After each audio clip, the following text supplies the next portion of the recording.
Bonjour, c'est Marens. Pour ceux qui ne me connaissent pas, je suis handicapée depuis plus de 20 ans. Aujourd'hui, nous n'avons pas de thème en tant que tel à développer. Voilà, mais aujourd'hui, je viens vous raconter deux anecdotes. Deux anecdotes qui me font encore marrer jusqu'à présent. Peut-être que ça peut vous sauver aussi dans une situation comme j'ai eu à le faire. Restez connectés.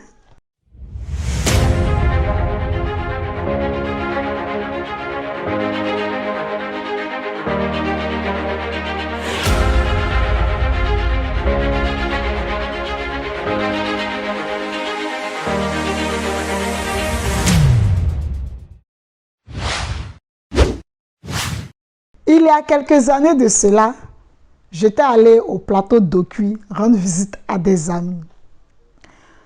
Je suis restée, j'ai passé la journée là-bas jusqu'aux environs de 21 h.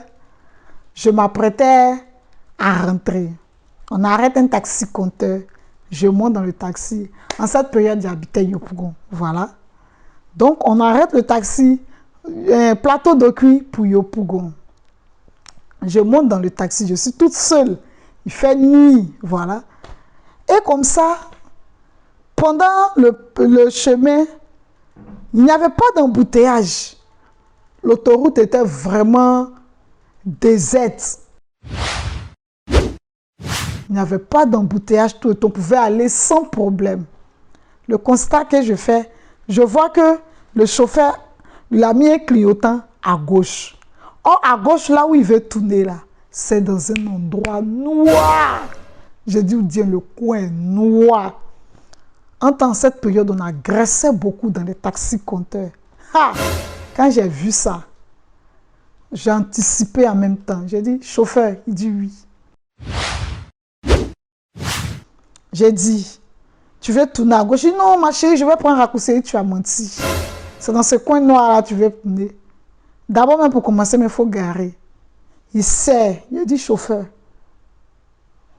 tu n'as pas peur de voir une fille qui est sur des béquilles, qui est une fille handicapée, qui est sur des béquilles à 21 h seule dans un taxi. Ça ne te fait pas peur?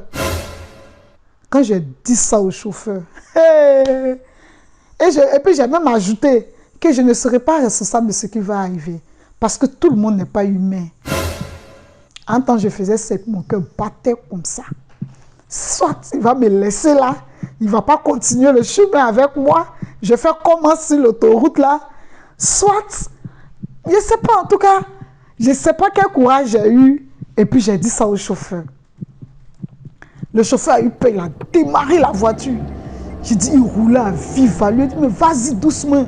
Il répondait plus à tout ce que je disais. Il partait seulement, il partait jusqu'à ce qu'on arrive au deuxième pont.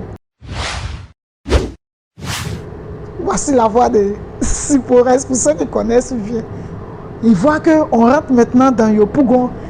Au fur et à mesure, il regarde dans le rétroviseur pour voir si je ne vais pas lui faire du mal, si je suis encore, dans le taxi. En tout cas, je sentais une peur. Le gars a commencé à avoir peur. Donc on va jusqu'à on arrive chez moi à la maison. Quand nous sommes arrivés devant ma porte, et qu'il dit, chauffeur, c'est ici je descends. Il dit, c'est ici tu habites. Il dit, c'est ici j'habite. Il me dit, go bas bien là. Tu n'as pas dit, tu as toto, tu as coupé mon cœur comme ça. Hein? Et donc toi, tu as courage de conduire à toto jusqu'à la destination. Toi-même là, ton maudit. Et quand il a fini de frapper ma porte, je suis rentrée. Qu'est-ce qui s'est arrivé? J'ai raconté cette histoire à ma maman. Non. Elle a traîné de rire. Au fait, c'est la peur qui m'a fait faire ça. Parce que ce jour-là, je ne sais pas. Je ne peux pas courir. Je ne peux rien faire. Je ne peux pas me défendre. Imaginez, et puis s'il m'envoie dans un endroit noir et puis m'agresse. Je fais comment? Mais il fallait que je me fasse passer pour une revenante ou bien pour un esprit pour que le gars puisse avoir peur et puis me ramener à la maison vraiment de façon saine. Donc, c'était un peu la petite anecdote, voilà. Ma petite histoire vraiment qui m'a vraiment fait marrer après, même si sur le champ j'avais beaucoup peur, voilà, j'étais très effrayée. Je voudrais vraiment partager cela avec vous histoire de vous donner aussi des idées, hein, au cas où vous êtes quelque part, que vous sentez le danger venir. On ne sait jamais, voilà. Ok, donc sur ce, à bientôt. Et n'oubliez pas, si vous avez une histoire à raconter, un vécu, n'hésitez pas à nous écrire. Mes numéros sont dans la barre de description. Je suis ouverte à tout le monde. Nous sommes ouverts.